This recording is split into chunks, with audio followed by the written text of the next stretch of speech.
त्यांचं जे स्टाईल आहे, जे प्रमुख मुद्दे जे कोणीही विधानसभेमध्ये घ्यायला तयार नाही, बोलायला तयार नाही आहे, त्या मुद्द्यासाठी हे आमचे भाऊ अनेक वर्षापासून लढत आहेत आणि त्यांचा जे प्रमुख मुद्दा जे आहे ते शेतकऱ्यांच्या बाबतीत आज हे महाराष्ट्रासाठी लाजवणारी गोष्ट आहे की सगळ्यात जास्त आत्महत्या शेतकऱ्यांच्या होत आहे, तर ते आज महाराष्ट्रामध्ये होत आहे.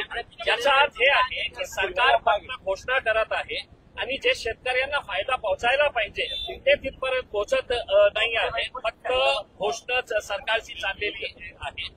अपंग लोकांसाठी तुम्ही काय देत आहे, ते कशा आपला जीवन जगत आहे, त्यांच्यासाठी ते 6,000 रुपये मानधन देण्याची जी मागणी आहे, माझी तर अशी मागणी आहे की 6,000 रुपयामध्येही काही होत नाही, कमीत कमी 10,000 रुपये. पण आता बच्चू कडू साहेबांनी हे मागणी केलेली आहे की कमीत कमी 6,000 रुपये तर करा.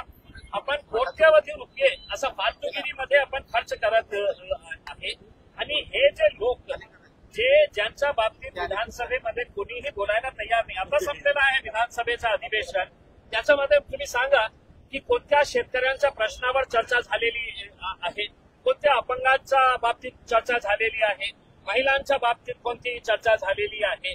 फालतू मुद्दे घेऊन विधानसभेचा वेळ त्यांनी वाया घालवला. आता बच्चू कडू साहेबांनी जे आंदोलन पुकारलेलं आहे, आम्ही सुरुवातीपासून आमचं समर्थन त्यांना दिलेलं होतं आणि आज त्याच्या आमच्या शहरामध्ये येत आहे.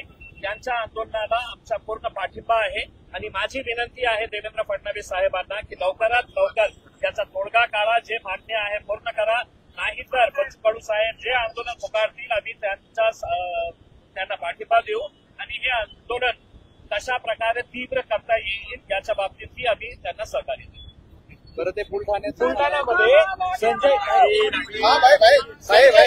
संजय गायकवाड यांनी संपलेला विषयावर माझ्यासाठी विषय संपलेला आहे. माझ्यासाठी विषय संपलेला आहे. धन्यवाद.